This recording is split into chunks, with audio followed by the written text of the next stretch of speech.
अस्सलाम वालेकुम। Faisalabad programme news night के साथ मैं हूं आपका मेज़बान मोहम्मद बिलाल डोगर। टेक्सटाइल पाकिस्तान की मईशत का सबसे अहम हिस्सा है। जब यहाँ मशीनरी चलती है तो पाकिस्तान की मईशत जो है उसकी गरारी के अंदर सब कुछ जो है वो मुस्बत अंदाज के अंदर काम करने लगता है। शहर फैसलाबाद जो कि टेक्सटाइल का हब है और टेक्सटाइल जो पाकिस्तानी बरामदात का 64% हिस्सा रखती है, वह इस वक्त शदीद बहरान है। वो बहरान किस हद तक इस सब हिस्से को झंझोड़े हुए है, पाकिस्तान की मईशत के ऊपर असरअंदाज हो रहा है और टेक्सटाइल इंडस्ट्री खुद किस हद तक असरअंदाज हो चुकी है, इसके ऊपर आज का प्रोग्राम करेंगे। सबसे पहले गुलाम अहमदाबाद के इलाके में पहुँचे हैं, जहाँ आप मेरे अक्म में देख सकते हैं कि हॉल खाली हो रहे हैं, लोग लूम्स बंद कर रहे हैं क्योंकि लूम चलाने के काबिल लोग नहीं रह चुके। ये एक वो इंडस्ट्री थी जो कि घरेलू इंडस्ट्री, कॉटन इंडस्ट्री के तौर पे मशहूर थी, फिर लोकल इंडस्ट्री एसएमई के तौर पे पहचानी जाने लगी। यहाँ से लोग एलएसएम बन के बड़े बड़े नाम बन गए, लेकिन आज भी सूरत हाल जूं की तूं है, हालात ख़राब होते चले जा रहे हैं, लोग अपनी फैक्ट्रियाँ बंद करने पर मजबूर हैं। हमारे साथ लेबर लीडर भी होंगे, लूम मालकान भी हैं और बड़े ताजा रहनुमा भी मौजूद हैं। लेकिन सबसे पहले लेबर की बात करेंगे। फैसलाबाद के अंदर 3 चीज़ें हैं, सनत है, मजदूर है, ताजर है। तीनों मेरे प्रोग्राम के अंदर पहले ही से भी मौजूद हैं, आगे मौजूद होंगे, लेकिन सबसे पहले मजदूर से आगाज़ करेंगे, उसकी वजह से सब कुछ चलता है, तो फिर आगे चलते हैं। सबसे पहले लेबर लीडर मौजूद हैं। अस्सलाम वालेकुम जी। अच्छा, क्या हालात वाक़या है इस वक्त पावर लूम्स के? गुलाम अहमदाबाद के अंदर मौजूद है, बहुत बड़ा सेक्टर है, क्या इस वक्त पोजीशन क्या है? ये फैसलाबाद की जो टोटल इंडस्ट्री है ना जी, वो टेक्सटाइल के हवाले से और पावर लूम के हवाले से है। पावर लूम चलेगी तो सैजिंग चलेंगे, स्पिनिंग मिल चलेगी, धागे की मिलें चलेगी और ताजरों का काम चलेगा। यहाँ से कपड़ा बुना जाएगा तो फिर जाके वहाँ पे पैक होगा। यहाँ पे 50-60% इंडस्ट्री बंद हो चुकी है, बिजली के बिलों की वजह से, महंगाई की वजह से, धागे की शार्टेज की वजह से। जब पावर लूम फैक्ट्री बंद करते हैं तो फिर मज़दूरों के साथ मालकान का झगड़ा होता है, क्योंकि मज़दूर के पास और कोई रास्ते नहीं है, ना तो कोई लोन ले सकता है, ना कर्ज़ ले सकता है। कपड़ा बुनेगा तो मालिक उसको पैसे देते हैं, मालिक अपनी जगह पे परेशान है जी, हमें धागा नहीं मिलता और महंगाई की वजह से हमारी जो कास्ट है वो बहुत ज़्यादा है। इसलिए लेबर कौमी मूवमेंट पाकिस्तान ने पिछले दिनों भी एहतजाज किया था। अब भी आप यकीन जाने कि इस वक्त जितनी खौफनाक सूरत हाल, ये डॉलर का कंट्रोल ना होना, अभी डॉलर का जो मसला चल रहा है, बहुत सारा कपड़ा चूँकि धागा बाहर से आता है ना, जब इतना रेट होगा तो फिर वो रेट यहाँ पे मालकान को भी पूरा नहीं होता और मालकान इंडस्ट्री बंद करते हैं तो हमारे साथ झगड़े होते हैं और कई फैक्ट्रियों में मालकान मजदूर आपस में गुथम गुथा हैं, झगड़े हो रहे हैं। और गवर्नमेंट ने अगर इसके ऊपर कोई तवज्जो ना दी, चूँकि ये गवर्नमेंट अपनी लड़ाइयाँ लड़ रही हैं ना, ये सारी पार्टियाँ सिर्फ पाकिस्तान के लिए नहीं, सिर्फ अपने इक़्तिदार के लिए लड़ाइयाँ लड़ रही हैं, ना नून लीग को, ना काफ लीग को, ना ये PTI को, ना ये पीपल्स पार्टी को। इनको इक़्तिदार की लड़ाई की वजह से हमारा बेड़ा गर्क हो गया है। अगर ये इकट्ठे हो जाएं मईशत के लिए और मुल्क के लिए तो मेरे ख्याल में कुछ बेहतरी आ सकती है, वरना ये तो काबिल ही नहीं है लोग, ना ये सियासत के काबिल हैं, ना ये तजारत के काबिल हैं। ये सिर्फ अपने इक़्तिदार के लिए इनको मुल्क का बेड़ा गर्क कर दिया है। और गवर्नमेंट ये जितने अभी ये शहबाज शरीफ साहब की है, ये इनके साथ मिलके कोई वादा करें मईशत के लिए तो काम चल सकता है, वरना इंडस्ट्री मज़ीद बंद होने का इम्कान है। अच्छा, आप मजदूर रहने में हैं तो आपके पास मजदूर आते होंगे, हालात इस वक्त क्योंकि लोग तो हर कोई मजदूरी ढूंढता फिर रहा है। वाहिर फैसलाबाद के अंदर पावर लूम है, जो ज़राअत थी, जो दोनों सहारा बने हुए थे, ज़राअत के अंदर तो वही इक्का दुक्का जितने भी मजदूर, लेकिन वहाँ मशीनरी आ गई, लोग ट्रैक्टर यूज़ कर लेते हैं, तो लोगों का ज़्यादा दारोमदार इस पे है और ये मजदूर कहीं और जाके दिहाड़ी भी नहीं लगा सकते क्योंकि बड़ी स्किल्ड लेबर इन्हें कहा जाता है। जी, जो मजदूर जाते हैं दिहाड़ी लगाने के लिए तो वो इंडस्ट्री भी बंद है। आप देखें कि आपको मकान बनते नज़र नहीं आएंगे। आप गली महलों में चले जाएं, पहले आज से कुछ साल पहले, 6 माह पहले मकान बनते नज़र आते थे, अब तो वो भी नहीं है। दिहाड़ी कहाँ पे करेंगे? अब रह गई बात यहाँ पे, तो फिर लोग दुकानों से उधार लेते हैं, आटा उधार लेते हैं, चीनी उधार लेते हैं, उनको ये कह देते हैं जी हमें अगले हफ्ते दे देंगे, लेकिन चूँकि जब अगले हफ्ते उनको नहीं मिलेगा तो फिर वो चोरियाँ करेंगे, डकैतियाँ करेंगे। आप देखें स्ट्रीम क्राइम क्यों बढ़ रहा है। एक बंदा भूखा है, उसके बच्चे भूखे हैं, तो वो क्या करेगा? वो तो किसी को मार के भी अपने बच्चों का पेट काटेगा।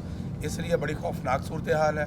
ये पता नहीं को अल्लाह का कहर है पाकिस्तान के ऊपर या इन सियासतदानों का आपस की लड़ाइयों की वजह से ये मजदूरों का और ये लेबर का और पावर इंडस्ट्री का बेड़ा गर्क हो रहा है। आप थोड़ा सा आगे आ जाए। अस्सलाम वालेकुम। आप भी लेबर को रिप्रेजेंट करते हैं, क्या कहते हैं, मतलब मजदूर के हालात कैसे हैं इस वक्त?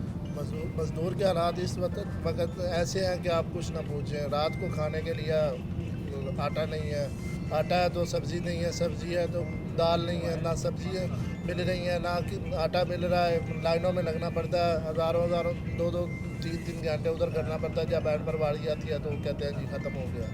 और क्या करें, क्या कर सकते हैं, इतने हालात तंग हो गए हैं कि कुछ कर नहीं सकते। ये जो पहले बात कर चुके हैं मलक साहब के, जब मतलब रोज़गार नहीं होगा तो फिर चोरियाँ डकैतियाँ तो आम होगी। इसी तरह कुछ ना कुछ तो करना पड़ेगा बच्चों के लिए, अपनों के लिए, पेट पालने के लिए, चाहे सड़कों पर जाएँ, चाहे चोरी डकैतियाँ करें। तो इससे बेहतर जब तक ये इंडस्ट्री ठीक नहीं होगी तो हालात तो फिर बिगड़ते ही जाएंगे। हालात बिगड़ते जाएंगे। बहुत शुक्रिया आपका। पावर मालिका हमारे साथ मौजूद है। अस्सलाम वालेकुम। अच्छा, साइजिंग भी है, पावर लूम भी है। ये तो गुलाम मोहम्मदाबाद सेक्टर ऐसा था जहाँ रौनकें थी, और मेरे ख्याल में गुलाम मोहम्मदाबाद के अंदर अगर आज भी देखें तो रश की बुनियादी वजह भी यही है कि यहाँ मज़दूर की एक बहुत बड़ी तादाद है, और ना सिर्फ फैसलाबाद बल्कि पूरे पाकिस्तान से आने वाला मज़दूर इस शहर में रुकता था। और इस शहर की मईशत का राज भी ये था, पूरे पाकिस्तान को मज़दूरी, रोटी, अनाज, कपड़ा दे रहा था। इस वक्त 80% लूमें बंद पड़ी हैं। जो 20 में चल रही हैं वो भी जो पुराने मजदूर हैं ना, काफ़ी 10-20 साल पुराने, उसी के लिए चला रहे हैं। लेकिन नुकसान बहुत हो रहा है उसमें भी, बहुत तबाही बर्बादी हो गई है बिल्कुल ना। बहुत नुकसान हो रहा, धागा मिल नहीं रहा, लूमें खड़ी हैं, कभी कभी बाना ख़त्म, कभी ताना ख़त्म, तो इसलिए ना बहुत बर्बादी तबाही हो गई है। अच्छा, अभी डॉलर के एकदम से इजाफे के बाद यौन के ऊपर बहुत असर पड़ गया है, रॉ मटेरियल महंगा हुआ है। अभी तो रॉ मटेरियल आने, हर चीज़ महंगी हो गई है, यानी कास्ट इतनी ज़्यादा आ रही है कि बंदा सोच नहीं सकता। हम सोचते हैं ये कितना, कैसे पूरा करेंगे, बहुत नुकसान हो रहा है। देखिए 8-10 रुपये मीटर में नुकसान हो रहा है, तो कैसे बंदा चला सकता है। रोज़ का 3-4 हज़ार 5 हज़ार अगर कपड़ा बने, कम लूमों वाले को 20-25-24 लूमें हैं जिनकी, तो वो उसका 25-30 हज़ार 40 हज़ार तो वो नुकसान कर अपना, वो कैसे काम करेगा। तो कितना तकरीबन एक, अगर आप अंदाजे के मुताबिक कहें, कितना का मजदूर जो है बेरोज़गार हो चुका होगा? 80% अगर लूमें बंद है ना, तो 80% मजदूर बेरोज़गार हो चुका है। जो लोग काम करते हैं बहुत इंतहाई मुश्किल हालात में काम कर रहे हैं। हर कोई परेशान है इस वक्त। कितने साल से आप काम कर रहे हैं? 30-35 साल से चला। लेकिन तो आप इतनी देर से हैं, तो कोई इसका हल आपको लगता है कि गवर्नमेंट को आप मशवरा दें? समझ नहीं आ रही। ये काम तो पहली दफ़ा हुआ है, कभी ज़िंदगी में ऐसा काम नहीं देखा। इतनी लूमें बंद, नुकसान होता था पहले भी बहुत कम, अब तो नुकसान बेहिसाब हो गया ना। 10 रुपये मीटर नुकसान हो रहा, कौन बर्दाश्त करेगा। कितने रुपये मीटर तकरीबन गिरे अभी कपड़ा जा चुका है? कपड़ा जो मैं 125 में पड़ता है उसका 110 रुपये रेट है, 112 रुपये रेट है उसका बस, तो 10-12 रुपये नुकसान हो रहा है इस वक्त। तो इंडस्ट्री तो नामुमकिन है चलनी। अब जो बाकी चल रही हैं, थोड़ी सी लूमें चल रही हैं, वो भी हम बंद करने का सोच रहे हैं। ऐसे तो बंद हो जाएंगे वो भी इंशाल्लाह, बंद ही कर देंगे, इससे बेहतर है। इससे बेहतर है, क्योंकि हालात वाक़या जो है थोड़े इस हवाले से बेहतर होने के बजाय दिन ब दिन ख़राब होते चले जा रहे हैं। आप थोड़ा सा आगे आ जाए। अस्सलाम वालेकुम। अच्छा, क्या कहेंगे कि इस वक्त सिचुएशन क्या है और आने वाले दिन कैसे देख रहे हैं? क्योंकि हुकूमतें यही कहेंगी, बेहतर कर रहे हैं, ट्राई कर रहे हैं। अभी डॉलर बेकाबू हुआ है, लेकिन वो कह रहे हैं ये कैप मेरे ख्याल में होनी नहीं चाहिए थी। अब कैप ख़त्म होने से कोई बेहतरी आने की उम्मीद होगी, डॉलर वापस आएगा। अगर आ जाता है तो कब आएगा, तब तक इंडस्ट्री रहेगी, क्या रहेगी, बहुत सारी चीज़ें इस वक्त चल रही हैं हर एक के दिमाग में। जी मेरा जो हिस्सा है माशरे में, वो मेरा मोबाइल फ़ोन्स के हवाले से मेरा शोरूम है। तो उसमें जैसे नॉर्मल हालात में डॉलर की बहुत ज़्यादा जो है ना, उसे पकड़ा नहीं जा रहा, उसका रेट बहुत ज़्यादा ऊपर जा रहा है। कि नॉर्मल जो हालात में 25,000 रुपये वाला मोबाइल था वो 75,000 रुपये में चला गया है। और वो भी खुद के दस्तयाबी नहीं है गवर्नमेंट की, और उस वजह से हमारी जो प्रॉपर्टी है, शोरूम है मेरा, वो किराए पर है। और सबसे पहले किराया पूरा करना, फिर हमारी लेबर है, एक टीम वर्क है, उस टीम वर्क को भी हमने पे रखा हुआ है, उसे भी हमने तनख्वाहें देनी है। और जो हमारा जो कमर तोड़ती है वो यूटिलिटी बिल्स है।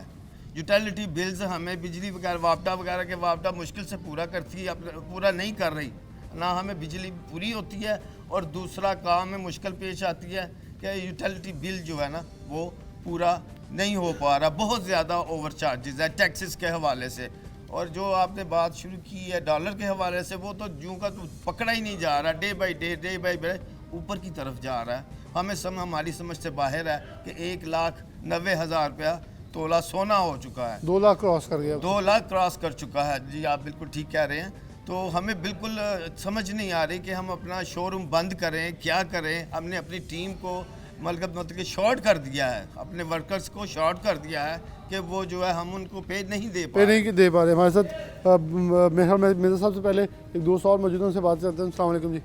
यार की दसीए ਤੁਹਾਨੂੰ ਕਿਹੜੇ दुख दसी ਇਹਨਾਂ ਕੰਜਰਾਂ ਤੋਂ ਜਾਨ ਛੁੱਟ ਜਾਏ ਤੇ ਬਿਹਤਰ ਹੈ ਸਾਰਿਆਂ ਨੂੰ। लेकिन हाई साहब कोई होर ऑप्शन केड़ी साडे नहीं कोल? ਇਹਦਾ ਇਨਕਲਾਬ ਆ ਬਸ। ਸਾਡੀ ਜਿਹੜੀ ਕੌਮ ਜਿੰਨਾ ਚਿਰ ਉੱਠੇਗੀ ਨਾ ਉਨਾ ਚਿਰ ਕੁਛ ਨਹੀਂ ਹੋਣਾ। ਸਾਰੇ ਚੋਰ ਇਕੱਠੇ ਹੋਏ। ਸਭ ਤੋਂ ਵੱਡਾ ਜਰਦਾਰੀ, ਸਭ ਤੋਂ ਵੱਡਾ ਤੁਹਾਡੇ ਮੁਲਕ ਦੇ ਅਸਾਸੇ ਐਟਮੀ ਵੇਚਤੇ ਤੇ ਗਏ ਆ 80 ਅਰਬ ਡਾਲਰ ਦੇ। ਅਮਰੀਕਾ ਨਾਲ ਸਮਝੌਤਾ ਹੋ ਗਿਆ। ਕੀ ਕਰਨ ਡਏ ਹੋ ਤੁਸੀਂ? ਕਿੰਨਾ ਤੁਹਾਡਾ ਮੁਲਕ ਬਿਲਕੁਲ ਖਤਮ ਹੋ ਗਿਆ। ਮੁਲਕ ਦੇ ਪੱਲੇ ਆਨਾ ਨਹੀਂ ਗਿਆ। ਇਹ ਸਾਗਡਾਰ, ਸ਼ਵਾਜ਼ ਸ਼ਰੀਫ, ਨਵਾਜ਼ ਸ਼ਰੀਫ, ਇਹ ਜਿੰਨੇ ਆ ਸਾਰੇ ਇਹਨਾਂ ਨੇ ਮੁਲਕ ਤੁਹਾਡਾ ਵੇਚਤਾ। ਬਿਲਕੁਲ ਖਾਨਾ ਖਰਾਬ ਹੋ ਗਿਆ। ਲੋਕ ਤਾਂ ਮਰੇ ਪਏ ਆ, ਲੋਕਾਂ ਦੇ ਪੱਲੇ ਕੱਖ ਨਹੀਂ ਹੈ। ਇਹ ਤਾਂ ਹੁਣ ਸਾਡੀ ਕੌਮ ਨੂੰ ਉੱਠਣਾ ਚਾਹੀਦਾ। ਕੌਮ ਉੱਠੇਗੀ, ਗੈਰਤ ਜਾਗੇਗੀ, ਫਿਰ ਇਨਕਲਾਬ ਹੋਣਾ। ਇਨਕਲਾਬ ਤੋਂ ਸਿਵਾ ਕੋਈ ਮਾਮਲਾ लेकिन नहीं। हाजी साहब इनकलाब लिए भी लोग एक जगह इकट्ठे बहते हैं ना। ये तो सारे एक पार्टी निकलती है एहतजाज करती, फिर दूसरी निकलती है, फिर नहीं, किसी- ये सारे अवाम- अवाम ही वड्डी बनी ਦੇਖੋ हुई है। ਆਵਾਮ ਜਿਹੜੀ ਹੈ ਨਾ ਉਹ ਉੱਠੇਗੀ ਤੇ ਕੰਮ ਸਿੱਧਾ ਹੋਣਾ, ਵਰਨਾ ਨਹੀਂ। ਸਾਡੇ ਵਾਸਤੇ ਕੋਈ ਪਾਰਟੀ ਨਹੀਂ। ਸਾਨੂੰ ਰੋਟੀ ਚਾਹੀਦੀ ਹੈ, ਸਾਨੂੰ ਖੁਸ਼ਹਾਲੀ ਚਾਹੀਦੀ ਹੈ। ਹੁਣ ਬਿਜਲੀ ਦੇ ਬਿੱਲ ਜਿਹੜੇ ਗਾਂ ਹੋਣੇ ਆ ਉਹ ਬਿਲਕੁਲ ਇੰਡਸਟਰੀ ਤਬਾਹ ਹੋ ਜਾਣੀ। खत्म हो जाए। ਲੋਕਾਂ ਨੇ ਇੱਕ ਦੂਏ ਨੂੰ ਬਾਊ ਜੀ ਲੁੱਟਣਾ, ਖਾਣਾ ਜੰਗੀ ਸ਼ੁਰੂ ਹੋ ਜਾਣੀ ਹੈ। ਇਹ ਪੋਜੀਸ਼ਨ ਤੁਹਾਡੇ ਮੁਲਕ ਦੀ ਬਣ ਚੁੱਕੀ ਆ। ਜਿਹਨਾਂ ਸਾਰਿਆਂ ਨੇ ਬਾਹਰ ਦੌੜ ਜਾਣਾ। ਇਹ ਮੁਲਕ ਦੇ ਖੈਰ ਖਾ ਨਹੀਂ ਗਏ, ਇਹ ਸਾਰੇ ਬਾਹਰ ਦੇ ਆ, ਪੈਰਾਵਾਰ ਆ।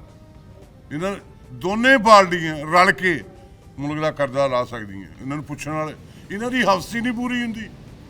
ਇਹਨਾਂ ਨੂੰ ਮਰਨਾ ਹੀ ਯਾਦ ਨਹੀਂ ਗਾ ਵੀ ਆਵਾਮ ਨਾਲ ਬਣਨ ਕੀ ਡਿਆ। ਤੁਸੀਂ ਇਹ ਦੇਖ ਲਓ ਕੀ ਉਹ ਸਾਗਦਾਰ, ਮੈਂ ਆਉਂਗਾ ਜੀ ਉਹ 200 ਤੋਂ ਥੱਲੇ ਡਾਲਰ ਲੈ ਆऊं, ਉਸ ਬੇੜਾ ਹੀ ਮੁਲਕ ਦਾ ਕਰਤਾ। बिल्कुल सही। ਉਹ ਬੇਕਾਰ ਆ ਯਾਰ। ਇਹ ਮੁਲਕ ਦਾ ਕੁਝ ਸੋਚੋ। ਉਸ ਬੰਦੇ ਨੂੰ ਸਰਬਰਾਹ ਬਣਾਉਣਾ ਚਾਹੀਦਾ ਜਿਹੜਾ ਸਨ 47 'ਚ ਹਿਜਰਤ ਕਰਕੇ ਆਇਆ, ਜਿਹਨੂੰ ਪਤਾ ਵੀ ਪਾਕਿਸਤਾਨ ਬਣਿਆ ਬਣਿਆ ਕਿੱਦਾਂ, ਕਿੱਦਾਂ ਸਾਡੀਆਂ ਕੁਰਬਾਨੀਆਂ ਦਿੱਤੀਆਂ ਗਈਆਂ, ਕਿੱਦਾਂ ਅਸੀਂ ਬਣੇ ਆ। ਕਾਇਦੇ ਆਜ਼ਮ ਤੋਂ ਬਾਅਦ ਤਾਂ ਲੀਡਰ ਹੀ ਸਾਨੂੰ ਕੋਈ नहीं मिला। बिल्कुल सही है। मिल साहब, मेरे ख्याल में ये वो दर्द है जो कि मेरे ख्याल में हर पाकिस्तानी इस वक्त कह भी रहा है, क्योंकि हर एक का हक है। और मुझे हाजी साहब की ये बात बड़ी खूबसूरत लगी कि जो वहाँ से हिजरत करके आए हैं उनको पता है कि उनके बुजुर्गों ने कुर्बानी कैसे दी। यहाँ हर कोई किसी से बात करें वो क्या कहते हैं, पाकिस्तान छड़ जाना सी, ऐसे पाकिस्तान रह की गया। या शायद इनकी बात 100% सही है कि दर्द उनको होगा जिनके घरों ने कुर्बानियाँ दी हैं, और वही पाकिस्तान को बचाने के इस वक्त मुतम्मिल है। इंडस्ट्री बड़ी इस वक्त नाजुक सूरत हाल में है, और यही इंडस्ट्री जो पाकिस्तान को मेरे हाल में दोबारा पाँव पे खड़ी भी कर सकती है। बिस्मिल्लाहिर्रहमानिर्रहीम। C41 का शुक्रिया कि वो हमारे मसाइल अवानों तक पहुँचाने में अहम किरदार अदा करता है। तो मैं समझता हूँ कि इस वक्त जो सूरत हाल है, फैसलाबाद से 2 मिलियन से ज़्यादा टेक्सटाइल के साथ वाबस्ता लोग हैं। लूम जो है उसके साथ तकरीबन कुछ 6 से 7 लाख लोग मुख्तलिफ़ शोबों से वाबस्ता हैं। इस वक्त 5 लाख मज़दूर फ़ारग है। ये मैंने आपको बिल्कुल सही फिगर जो ली है ना, 5 लाख 5 लाख मज़दूर फैसलाबाद के अंदर फ़ारग है। तो ये खुशकिस्मती ये है कि वो इतनी वारदात नहीं हो रही जितनी कराची में हो रही है। कराची में भी यही लोग रहते हैं, हालात वहाँ पे भी ख़राब है।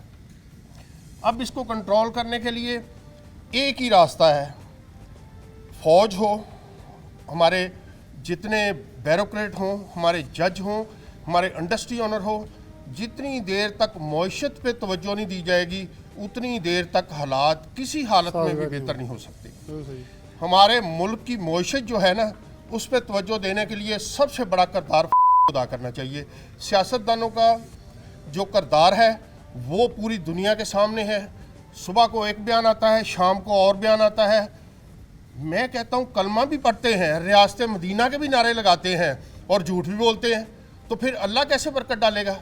मैं समझता हूँ कि इस वक्त मुल्क की मईशत को अगर बेहतर करना है तो जितने भी बड़े बड़े इंडस्ट्री ऑनर और फौज, हमारे जर्नैल, जितने हमारे जज साहबान, हमारे जितने भी बड़े बड़े लोग हैं, वो 6 माह के लिए हमारे MNA MPA मुकम्मल तौर पर इनका टीए शीए तनख्वाहें बंद कर दें, मुल्क के लिए काम करें। अगर ये मुहिब वतन है, ये समझते हैं कि ये मुल्क अपना है, तो इनकी तनख्वाहें देखें, इनके प्रोटोकॉल देखें, ये सब एक दफ़ा बंद करने पड़ेंगे, फिर आपका मुल्क पाँव पे खड़ा होगा। जब ये सब कुछ बंद करेंगे तो मेरे जैसा गुनाहगार भी जो घर में पड़ा होगा वो भी इनको देने के लिए तैयार होगा।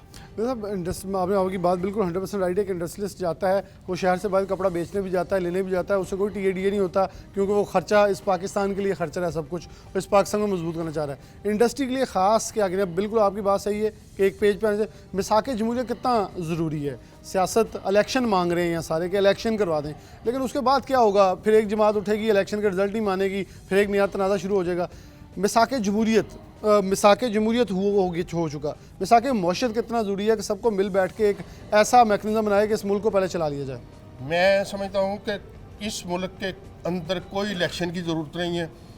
आज इलेक्शन करा दें, अगर मुल्क और तबाह ना हो जाए तो फिर बात करना। बिल्कुल सही है। इस मुल्क को कोई इलेक्शन की ज़रूरत नहीं। इस मुल्क को तमाम एक पेज पे इकट्ठे होकर इस मईशत के बारे में सोचना चाहिए। जिस मुल्क की मईशत बेहतर नहीं होगी उस मुल्क में रिश्वत का बाज़ार गर्म होगा, उस मुल्क में गुर्बत में इजाफा होगा। आप बांग्लादेश, इंडिया, इन मुल्कों का डाटा देख लें कि इन सालों के अंदर गुर्बत की लकीर से ये नीचे लेके आए लोग। अगर इंडिया के अंदर 35% गुर्बत थी तो 25 पे ले आए, बांग्लादेश में 25 थी तो 15 पे ले आए हैं, नीचे आए हैं। कौन सी पॉलिसी वो बनाते हैं? वो भी इंसान है। तो यहाँ तो बड़े बड़े काबिल लोग हैं। आप ये ऐसी पॉलिसी नहीं बना सकते कि गुर्बत क्या। आज तक टेक्सटाइल का मिनिस्टर नहीं बनाया। टेक्सटाइल के सर के ऊपर हमारी एक्सपोर्ट हो रही है, 64%। पूरा सिस्टम चल रहा है इसके ऊपर, इसका मिनिस्टर कोई नहीं है, इसकी पॉलिसी कोई नहीं है। 20% लोग उनको आप 20 रुपये यूनिट दे रहे हैं, 80% लोकल इंडस्ट्री को आप 70 रुपये यूनिट दे रहे हैं। यार को खुदा का खौफ खाओ, किस मुल्क में रहते हैं हम कि 70 रुपये यूनिट लोकल इंडस्ट्री को आप देंगे? लोकल इंडस्ट्री वो है, हमारे लोग इतने काबिल हैं, आपको मैं दावे से कहता हूँ इंपोर्ट करने की कोई ज़रूरत नहीं। वो जो चीज़ें इंपोर्ट करते हैं अगर गवर्नमेंट सपोर्ट करे तो हम यहाँ पे बना सकते हैं। यहाँ बना सकते हैं। ये बिरज़ा साहब की बात से मैं बिल्कुल मुतफिक हूँ। अगर इंडस्ट्रियलिस्ट कहते हैं 60% बरामदात जो टेक्सटाइल की हैं वो दरामदात के ऊपर डिपेंडेंट है 60%। मेरे ख्याल में इसी दरामदात को कम करके 30% बड़ा आसानी से किया जा सकता है। अगर आप सबसे पहले क्रॉप जोनिंग कर लें और हमारी कपास की फसल में खुद मुख्तार हो जाएं, और साथ इसके कुछ ऐसे केमिकल्स जो कि सिर्फ बैरून मुल्क से हम दरामद कर रहे हैं, तो मेरे ख्याल में 30% से भी कम दरामद पे हम टेक्सटाइल के रह जाएंगे। और ये टेक्सटाइल 64% बरामदात में हिस्सा रखती है। और मेरे साहब की बात बहुत सही है कि इससे पहले गवर्नमेंट्स आई, उन्होंने वफाकी वज़ीर टेक्सटाइल नामजद किए, लेकिन एक गवर्नमेंट ने इसको बिल्कुल से वाइप आउट कर दिया, जो कि बहुत बड़ी ज़्यादती थी। एक ब्रेक लेंगे, दोबारा हाजिर होते हैं।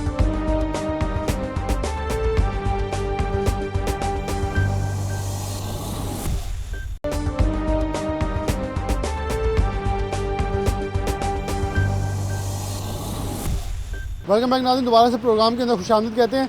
एक और सेक्टर के अंदर मौजूद हैं जहां पावर लूम का इस वक्त बहरान जो सर उठा रहा है, तो टेक्सटाइल इंडस्ट्री के किस हद तक असरात जो हैं वो मुरतब होते हुए आगे बढ़ते और बुरे हालात की तरफ ये राग़ब हो रही है। हमारे साथ इंडस्ट्रीज मौजूद हैं और इनसे बात करते हैं। चौधरी साहब भी मौजूद हैं, साबिक़ सदर हैं। इनसे पहले मैं दूसरे दोस्तों से बात करूँगा, आखिर पे चौधरी नवाज साहब से बात करेंगे। अस्सलाम वालेकुम। अच्छा, इस वक्त सेक्टर में आप किस हद तक समझते, कितनी फैक्ट्रियाँ चल रही हैं, कितनी बंद हो गई हैं, मजदूर के हालात वाक़यात क्या हैं? मजदूर बेचारा पिस रहा है, मालिक भी साथ ही है, तो यही है, रिलीफ देना चाहिए गवर्नमेंट को, सोचना चाहिए। हमारा तो गुजारा हो जाएगा या गरीब बेचारा पिस जाएगा। क्या समझते, मतलब इस हद तक हालात पहुँचे क्यों हैं और इसको ठीक करने के लिए कितना ज़रूरी इकदाम और कौन से इकदाम होने चाहिए? धागे पे कंट्रोल नहीं है किसी का भी, तो सबसे पहले तो उसको कंट्रोल करना चाहिए। ये शटडाउन उसी की वजह से होगा, वरना सारे रुल जाएंगे यहाँ। यानी कि अभी हालात चल रहे हैं, अगर धागा की अवेलेबिलिटी जो अभी जो डॉलर से कैप हटाई है, आपको लगता है कि इसकी वजह से इंपोर्ट दरामद हो सकेगी? और जो महंगा धागा तो होगा लेकिन मिलता रहेगा, धागा मिलता रहेगा लेकिन कोई परचेज़र होगा तो फ़ायदा होगा ना। तो ये भी सही है। हाँ जी, तो बना के रखेंगे, लेगा कौन? तो धागा महंगा मिलने का कोई फ़ायदा नहीं है। कोई आगे वो इतना महंगा हो जाए कपड़ा कोई ख़रीद ना सके, फ़ायदा। क्योंकि आप एक्सपोर्ट और एंट्री से डायरेक्ट करते हैं, लोकल मार्केट का कर रहे हैं। लोकल मार्केट लोकल मार्केट के अंदर भी अगर कितने रुपए फी मीटर जा रहा है आपसे? अभी तो 110-15 रुपये है। तो एक नॉर्मल सूट में है कि आदमी को डाइंग के बाद कितने का पड़ेगा? जो अभी कास्ट है ना, जो अभी पड़ेगी इसके बाद धागा बढ़ने के बाद, वो 130 प्लस हमारे पास ही हो जाएगा। आपके पास हो जाएगा? हमारे पास हो जाएगा पर मीटर। तो आगे कैसे गुजारा तो होगा? ओपन मार्केट में उसकी कीमत बहुत ज़्यादा हो जाएगी। वो हाँ जी, वो 1000 प्लस हो जाएगा सूट। और जो मेरे ख्याल में 500-600 के लोग लेके पहन वो लेते हैं। बेचारा थैला लेगा या सूट लेगा, आटे का थैला लेगा या सूट लेगा वो। बिल्कुल, ये कैलकुलेशन में सिर्फ इसलिए कर रही ताकि हुकूमत में बैठे लोगों को ये थोड़ा सा ख्याल आ जाए कि कैलकुलेशन किस हद तक आम आदमी की पहुंच से दूर होते जा रही हैं चीज़ें। अस्सलाम वालेकुम। वालेकुम सलाम। अच्छा, आप भी फैक्ट्री ओनर हैं? जी। क्या लग क्या रहा है इस वक्त, सिचुएशन किधर जा रही है, गवर्नमेंट कितनी संजीदा आपको लोगों को नज़र आ रही है? गवर्नमेंट ने तो कोई भी अभी तक कोई एक इकदाम भी नहीं किया और हमें लग रहा है कि अब बिल्कुल ही जो 10% फैक्ट्रियाँ चल रही हैं वो दोबारा बंद हो गई। ठीक है, इसके अलावा हमारा बिजली का बहुत बिल आ रहे हैं जिसकी वजह से हमारा काम बिल्कुल ठप पड़ा हुआ अच्छा, है। ये एक बड़ा अहम जुज़ है कि जहाँ एक्सपोर्ट और एंट्री इंडस्ट्री को 20 रुपये यूनिट मिल रहा है, वहाँ लोकल को तकरीबन कम बेश कितने का पड़ा है यूनिट? लोकल हमें ये तकरीबन 55 से 60 रुपये तक मिल रहा है और जो हम बिल्कुल ही पे नहीं कर सकते, ये देख लें हमारी फैक्ट्रियाँ बिल्कुल बंद पड़ी हैं। तकरीबन 4 माह 5 माह हो गए हैं कि कोई फैक्ट्री चल नहीं रही। वो 5-10% जो चल रही हैं वो अब ये डॉलर की वजह से ये भी इंशाल्लाह कल तक बंद हो जाएगी। तो अगर आपको लगता है कि जो बिजली के बिल निर्ख हैं इनको इधर भी करना चाहिए, जो नवासा मौजूद है उन्होंने इसका मुतालबा पहले कर चुके हैं गवर्नमेंट से कि अगर हम कपड़ा बना के एक्सपोर्ट और एंट्री इंडस्ट्री को बेचेंगे, उनको फिर इतने का महंगा कॉस्ट ऑफ प्रोडक्शन पड़ेगी तो फिर फ़ायदा तो कोई नहीं होगा। देखिए, अभी हमारा जो मेरे पास चल रहा है इसका तकरीबन 100 है 1 मीटर का ना, तो लेकिन जो हमारी परचेज है इधर से हम कर रहे हैं धागे की, हमारा 3000 रुपया पर बैग कल से बढ़ गया है और उसकी कपड़े के अंदर कोई डिमांड नहीं है, वही रेट है। हमें घर में इधर अपनी फैक्ट्री में 120 रुपये पर मीटर पड़ रहा है। 120 रुपये पर मीटर जो घर के अंदर पड़ा, यकीन तौर पर इसके हालात जो हैं वो ख़राब होंगे। अस्सलाम वालेकुम बाबू जी। अच्छा, चले आप थोड़ा सा आगे आ जाए। अस्सलाम वालेकुम। वालेकुम आप फैक्ट्री ओनर हैं आप भी? ये फैक्ट्री है। क्या मतलब आपको लग रहा है इस वक्त आने वाले दिनों में सिचुएशन क्या होगी और इस वक्त क्या चल रही है? वर्स्ट कंडीशन ही जा रही है, मेरे ख्याल में आगे भी कोई ठीक होते हालात नज़र नहीं आ रहा है। तो गवर्नमेंट का किसी चीज़ पे कंट्रोल है ही नहीं। धागा तो एक साइड पे मेरे ख्याल में किसी भी चीज़ को मतलब वो शायद देख ही नहीं रहे, ऐसे लग रहा है कि जैसे उसका उनका ध्यान ही किसी तरफ और है और ये कर कुछ और है, मतलब हमारे मईशत की तरफ देख ही नहीं रहा कोई। और आने वाले हालात भी कुछ ठीक होते नज़र नहीं आ रहे जिस तरह से ये लगे हुए हैं, तो बड़ी दूर तक उम्मीद कितने साल से नहीं काम कर रहे हैं सॉरी textile मतलब इंडस्ट्री से रिलेटेड है, इंडस्ट्री रिलेटेड, मतलब फैमिली बिजनेस है। बाबा जनरल। हाँ जी पर कभी कभी अफसोस नहीं होता कि वो बिजनेस है जिसने हमें बड़ा किया, बनाया, फैसलाबाद को नाम अफसोस तो बनाया। होता है 70 आई थिंक 70% जो है ना इससे रिलेटेड है हमारी पब्लिक। तो उसके बाद भी अगर किसी का कुछ हाथ आएगा तो फिर है ना, जो ना तो हमारा कोई मतलब परचेज़र है, जो धागे के परचेज़र है वो भी रो रहे हैं। हम कपड़ा अगर तैयार होता है तो उसके बाद मार्केट में जाके वो सेल हो रहा था, लॉस में सेल हो रहा था, अब कहाँ पे जाए? अगर बंद करते हैं तब ये सारी पब्लिक परेशान होती है।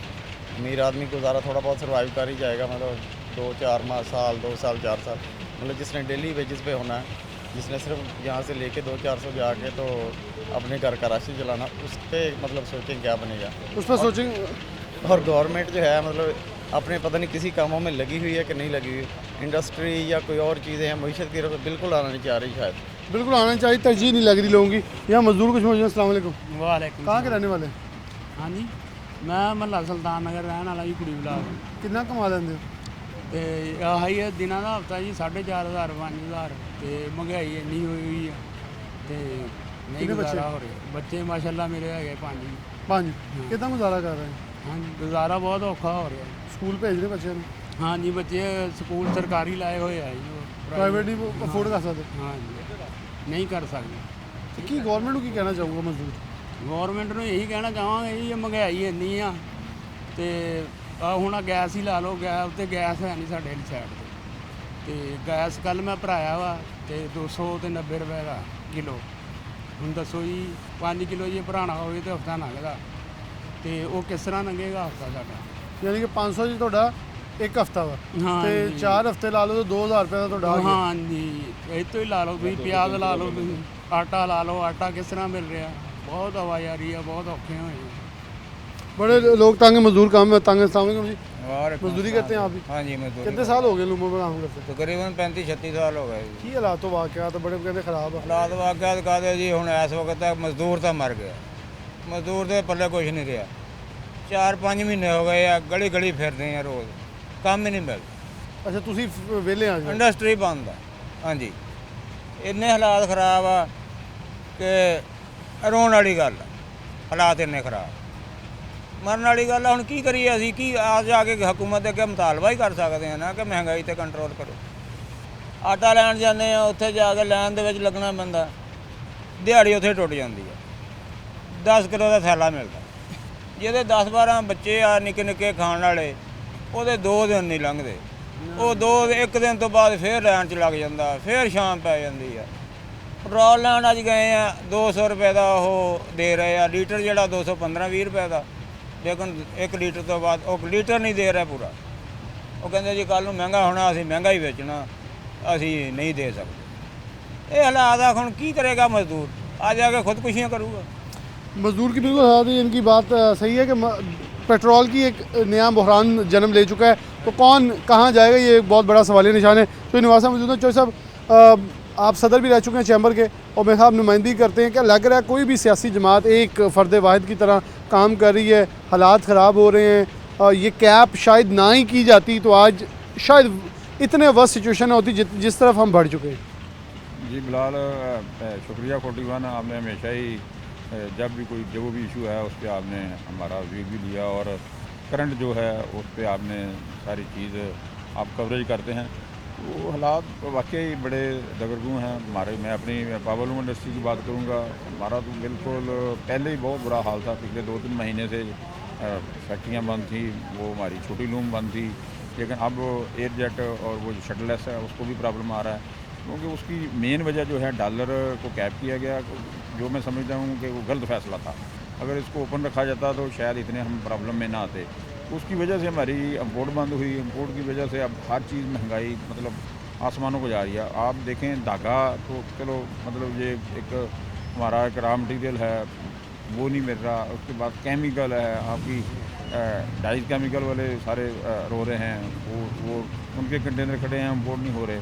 आपकी दालें वो पोर्ट पे पिछले 4 महीने से खड़ी हैं, वो नहीं इम्पोर्ट हो रही।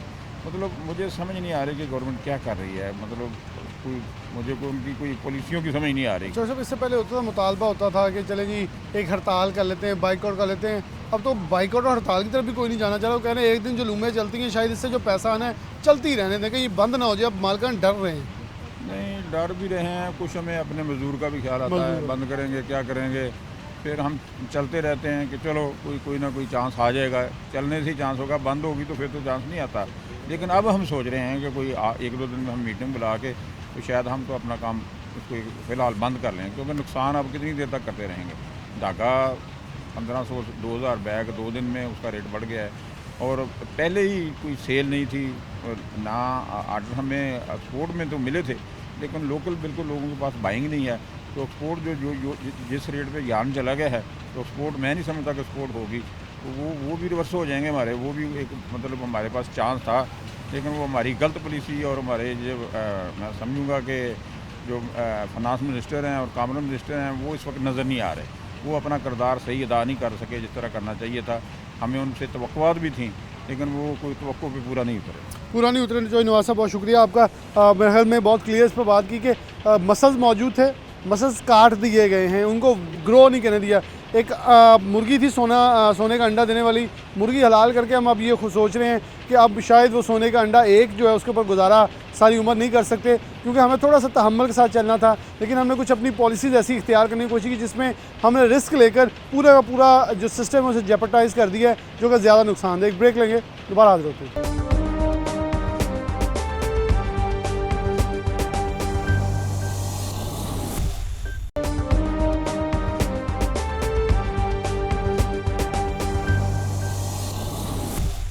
वेलकम बैक नाज़रीन, दोबारा से प्रोग्राम के अंदर खुशामदीद कहते हैं। बेशतर तंजीमों को हम अपने प्रोग्राम का हिस्सा बनाते रहते हैं, लेकिन इससे पहले भी एक हफ़्ता पहले प्रोग्राम जब किया तो एपबूमा, इसके अलावा एप्टपमा और मुख्तलिफ तंजीमों के अहदेदारों को हम लेते हैं। लेकिन इस वक्त हमारे साथ जो ख़ास तौर पर डाइज एंड केमिकल एसोसिएशन के लोग मौजूद हैं, जो कि एक मरकज़ी रॉ मटीरियल है। जब हम यौन मार्केट में बात करते हैं, यौन मार्केट में बिल्कुल बिलमुकाबिल एक सबसे अहम मटीरियल केमिकल्स हैं जो कि टेक्सटाइल इंडस्ट्री के अंदर इस्तेमाल होते हैं। इसमें पाकिस्तान खुद मुख्तार नहीं है, इसलिए हमें बाहर से जो है वो मंगवाने पड़ते हैं, इंपोर्ट करने पड़ते हैं। और दरामदी ड्यूटियाँ और दरामदी पाबंदियाँ इस हद तक बढ़ी कि ये इस वक्त सबसे ज़्यादा जेपटाइज नज़र आते हैं। तो हमारे साथ प्रेसिडेंट और दीगर अहदेदार मौजूद हैं। सबसे पहले vice president, senior vice president और प्रेसिडेंट की तरफ बढ़ेंगे बाद में। अस्सलाम वालेकुम जी। अच्छा, क्या आप देख रहे हैं कि इस वक्त मुश्किलात जो हैं आप लोगों को दरामद के अंदर आ रही है, और क्या इसके असरात मुरतब होंगे? जो डॉलर की डीकैपिंग हुई है, इसके भी असरात आने वाले दिनों में मंडी पे पड़ जाएंगे? अस्सलाम वालेकुम जी, मैं आपको यही कहूँगा कि जो हमें दरामदगी में जो प्रॉब्लम आ रही है कि हमें 2 महीने से ना तो मटीरियल हमारा क्लियर हो रहा, ना ही हमें कोई रिलीफ मिल रही है इस साइड से, इम्पोर्ट साइड से। तो डी कैपिंग का भी ये है कि ये देखें आगे होता है, लेकिन इस वक्त जो डी कैपिंग है ना वो ज़्यादा ही रेट हो रहा है, और हमें इसमें रॉ मटीरियल में और इंपोर्ट में प्रॉब्लम आ रही है। अच्छा, अगर हम इक्का दुक्का दिनों के अंदर देखें तो कितना तकरीबन इजाफा जो है ऊपर पड़ चुका है इस वक्त डैमेज चार्जेस के अलावा? ये जो डॉलर का डीकैप होने से एकदम से 40 रुपये तक ऊपर गया है, इसका रॉ मटेरियल पर कितना का रेट पे असर पड़ चुका है? ये तकरीबन 15 से 20% का पड़ेगा तकरीबन मेरे लिहाज से। ये इतना का है कि क्योंकि जो रुपए की डिवैल्यूएशन है ना वो बहुत ज़्यादा हो रही है, 40 रुपये का बहुत ज़्यादा डिफरेंस है, और ये हमें आइंदा लगता है कि प्रॉब्लम आएंगी इसमें। तो आपको लगता है कि आने वाले दिनों में जो खासतौर पे ये जो दरामदी पाबंदियाँ होने से जो डीकैपिंग से पैसा ऊपर गया, डॉलर ऊपर गया है, इसका कॉस्ट ऑफ प्रोडक्शन पे असर पड़ेगा? जी बिल्कुल, डेफिनेटली, क्योंकि यहाँ पर रॉ मटीरियल महंगे मिलेंगे। सबसे पहले तो आ ही नहीं रहे, क्लियर ही नहीं हो रहे। अब आ भी जाएंगे तो वो महंगे हो रहे हैं, उस पर डैमेज पड़ रहा है, 10 लाख 12 लाख डैमेज पड़ रहा है एक कंटेनर पे। तो ये डिफ़िकल्ट डेफिनेट है कि ये प्रॉब्लम आएंगी, ये प्रॉब्लम आएंगी। बहुत शुक्रिया आपका। हमारे साथ सिनेमा शेयर में मौजूद हैं। अच्छा, डी कैपिंग से जो इन्होंने बात की कि 12-13 लाख डैमरेज चार्जेस हैं सिर्फ, जबकि इसमें से अगर मुनाफा देखें तो बहुत कम लाखों में होता था, लेकिन अब डैमरेज चार्जेस कहीं उससे ज़्यादा नज़र आ रहा है। तो कॉस्ट ऑफ प्रोडक्शन हमारी बढ़ेगी। अस्सलाम वालेकुम। वालेकुम सलाम। अगर हम पूरी दुनिया में जाएँ तो हम अभी हमारे हेम टेक्सटाइल से लोग होके आए हैं एक्सपोर्टर्स, तो उन्होंने कैलकुलेशन करके दी होगी कि हम इस रेट के ऊपर आपको कुछ जो चीज़ें हैं वो कर सकते हैं बरामद। लेकिन जब कॉस्ट ऑफ प्रोडक्शन इतनी हो जाएगी तो हम कैसे कंपेटेबल रहेंगे अपने रीजन के अंदर? भारत, बांग्लादेश, वियतनाम हमसे सस्ती चीज़ें देगा, हम तो उस मार्केट से आउट हो जाएंगे। बिल्कुल, डेफिनेटली जो हमारे एक्सपोर्ट के ऑर्डर जो हम करके आए हुए हैं साइन, तो उसमें जो हमारा जो इफेक्ट पड़ेगा, मे बी हमारे ऑर्डर जो है ना एक्सपोर्ट के वो भी कैंसिल हो जाएं, क्योंकि इस वक्त अमाउंट जो है डिटेंशन की वो बहुत ज़्यादा है, डॉलर की फ्लक्चुएशन बहुत ज़्यादा है। अब 2 दिन में डॉलर जो है 35 रुपये ऊपर गया है, तो डेफिनेटली हर चीज़ पे इसका इफेक्ट आएगा, और मे बी कि हमारे एक्सपोर्ट के ऑर्डर भी कैंसिल हो सकते हैं इसमें।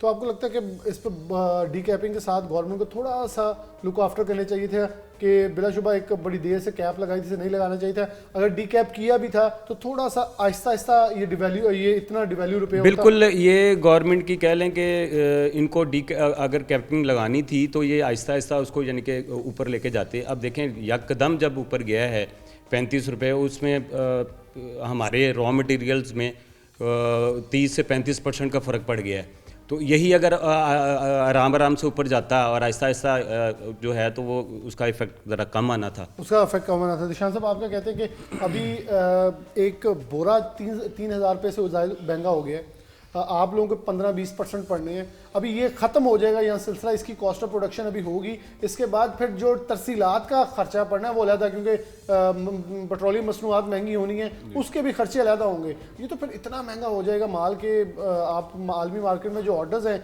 एक्सपोर्टर्स की चीखें निकल जाएंगी।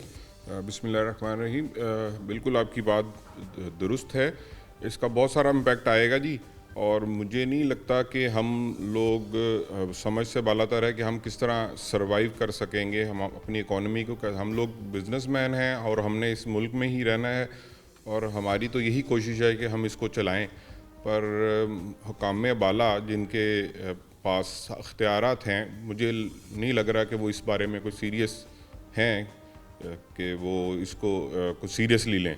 वो तो सब अपने अपनी कुर्सियां बचाने के चक्करों में हैं और अपनी आप को बचाने के चक्करों में, हमें बचाने के बारे में कोई सोच नहीं रहा। इस हवाले से कोई सोच नहीं रहा। बिलाल वहीद शाह साहब मौजूद है, प्रेसिडेंट, जो कि साबिक नायब सदर Faisal chamber of commerce and industries भी हैं। बिलाल भाई, बहुत शुक्रिया आपका वक्त देने के लिए। देखें, बिल्कुल उनकी बात बिल्कुल बजा थी कि मैं बल्कि थोड़ा सा आगे ले जाता हूँ, इलेक्शन कर लेते हैं, इलेक्शन हो जाएंगे, कोई एक जमात रिजल्ट नहीं मानेगी, फिर सड़कों पे आ जाएंगे, क्योंकि हमने एक माहौल ऐसा क्रिएट कर लिया है कि ये सियासी अदम इस्तेकाम बड़ा लंबा चले जाएगा। तो अब कहीं ना कहीं हमें थोड़ा सुकून चाहिए इस पाकिस्तान के अंदर, ताकि ये जो कारोबार के मामला चल रहे हैं चलते रहें, वरना फ्यूचर तो बड़ा ज़्यादा भयानक हो जाएगा। शुक्रिया बिलाल आपका। सबसे ज़रूरी जो इस वक्त मद्देनज़र चीज़ें रखने वाली है वो ये है कि हम जिस एसोसिएशन को से बिलोंग कर रहे हैं इस वक्त, ये सबसे ज़्यादा मेन प्रोडक्टिव एसोसिएशन है, क्योंकि हमने रॉ मटेरियल जो है वो हमने सप्लाई करना है इंडस्ट्री को।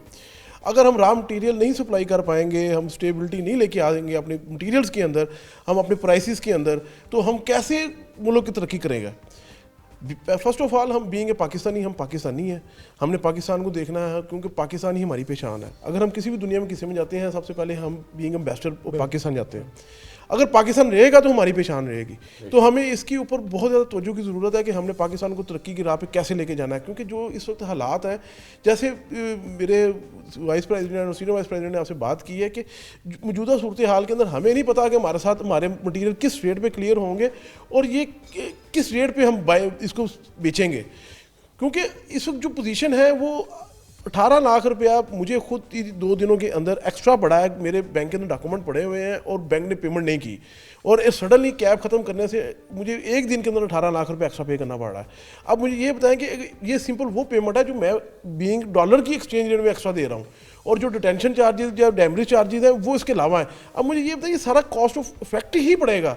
अब जो हेमटेक से ऑर्डर लेके आए हैं वो ये कह रहे हैं कि हमारे पास ऑर्डर बहुत है, बड़े सारा बहुत काम मिला है ये, लेकिन वो कैसे फुलफिल करेंगे? जब पहली चीज़ ये कि वो उन्होंने कैलकुलेशन अपने की है, उनको एक्सपोर्ट का कैब हटाने से शायद कोई बेनिफिट भी मिले, लेकिन जो प्राइसेस का एक इम्पैक्ट पड़ना है वो शायद वो इस चीज़ को बियर नहीं कर पा रहे होंगे। लेकिन बिलाल भाई देखें, चीज़ आपने एक्सपोर्ट करनी है, बिल्कुल डॉलर आपको ज़्यादा कीमत में आएगा, लेकिन वो है ना जो प्रोडक्शन आप करके देंगे। एक रॉ मटेरियल आपने लेकर कितना 12 महीने ये जो स्टॉक किया होगा, अभी खरीदना होगा। अभी यही तो बता रहे हैं ना कि अब एक इंडस्ट्री के अंदर कितनी आइटमें यूज़ होती हैं। अब हमारा रॉ मटेरियल ऐसा है कि ये मेरा ख्याल है कि मोर देन 100-200 के करीब हमारे ऐसी केमिकल्स की प्रोडक्ट्स हैं जो इंडस्ट्री में यूज़ होती हैं। अगर वो एक आइटम भी शॉर्ट होगी तो इंडस्ट्री तो डाउनफॉल में चली जाएगी, बंद करनी पड़ेगी उसमें। और जो हमें भी इस वक्त ये सूरत नज़र आ रही है कि जिस तरह इंपोर्ट की जो पोजीशन है, जो हम जिस तरह ट्रेडर हम इंपोर्ट कर रहे थे पहले, अब हम वो इंपोर्ट नहीं कर पा रहे क्योंकि हमारी एलसीज भी नहीं खुल रही। जब एलसी नहीं खुलेंगी तो ना मटीरियल आएंगे, तो लाए मारे कि वो कैसे अपनी चीज़ों को प्रोड्यूस कर पाएंगे, कैसे मैन्युफैक्चरिंग कर पाएंगे, कपड़ा कैसे प्रिंट कर पाएंगे, कैसे डाइंग कर पाएंगे, तो लिहाजा एक्सपोर्ट को कैसे वो बियर कर पाएंगे।